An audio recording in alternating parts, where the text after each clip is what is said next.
Hi guys, welcome back to Tech Samadan. In the last video, hope you understand the concept of inheritance. In this video, we'll understand the types of polymorphism in Python.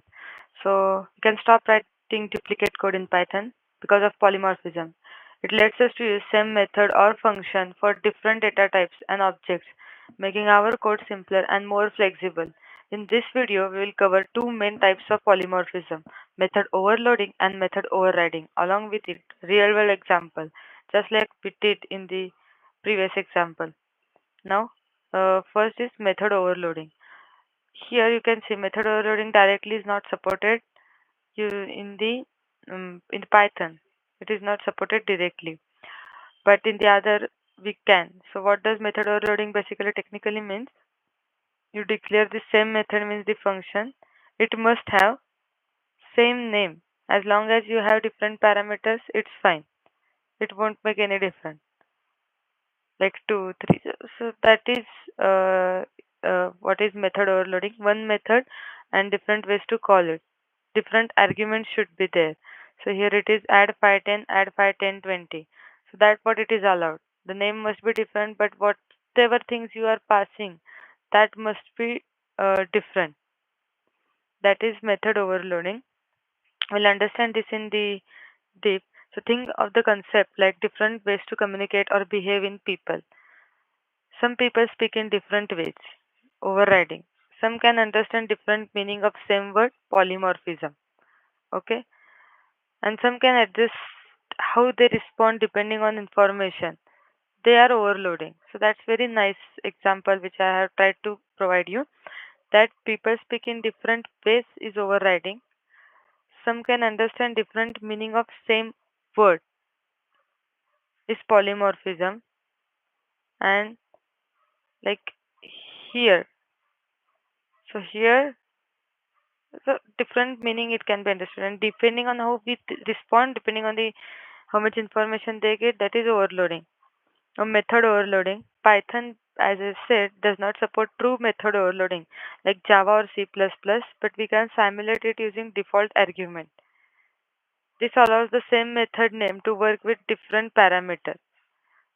So you can imagine it like a calling a friend. If you only say hi, they respond. If you also ask, how are you? They answer that too.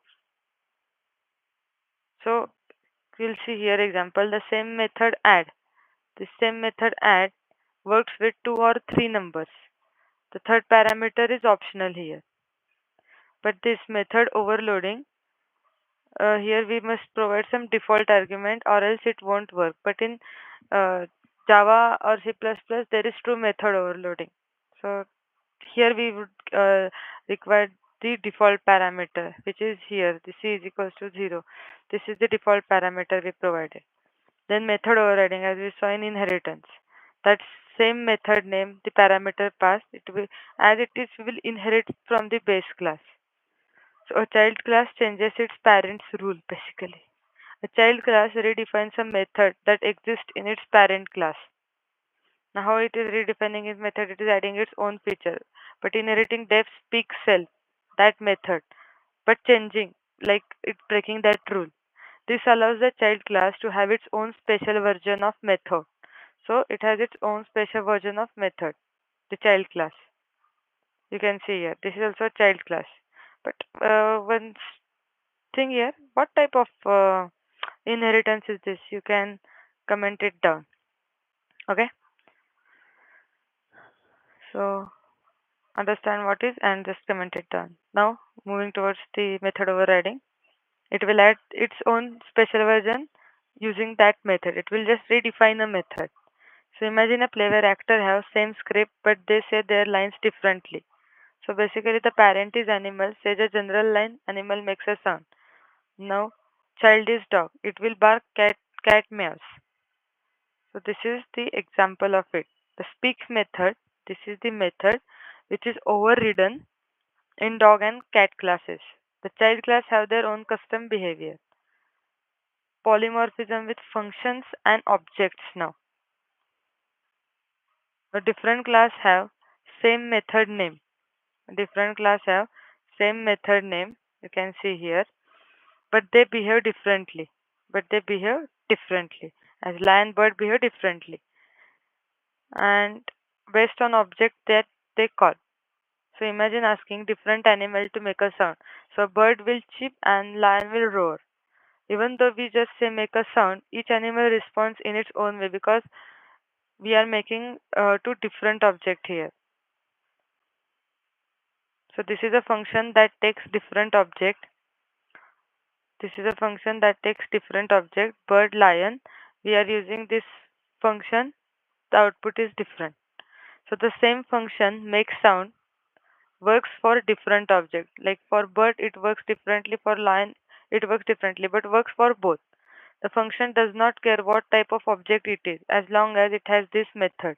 As long as it has this sound method, it does not care what type of object it is.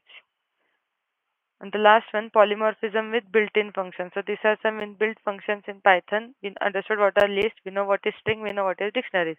If you don't know what it is, I have provided this in the uh, list of all this in my playlist. You can watch it through. So imagine measuring different things. Like if you measure a book, you check its pages. If it's a rope, we see length. If we see crowd, then we count the people. Even though here in the all the three example, we are using one function which is length. It works differently for different things. So similarly here, we are using one function length, but it is working differently with different thing. So see here. The sum function length works for string, list, and dictionaries. This is exactly polymorphism in action. So one function, so summarizing one function length, different data types as string, list, and dictionary. This polymorphism with function and object, we can say one function, which is the make sound function, and different object behavior like bird and lion. Now here what it is doing, we will modify the parents method. Who? The child class. And we don't have method overloading, we require default parameter there. The same method, different arguments. That's what a polymorphism is. So you understand polymorphism in Python, including overloading, overriding, and function polymorphism. We will cover encapsulation, one of the most important concepts.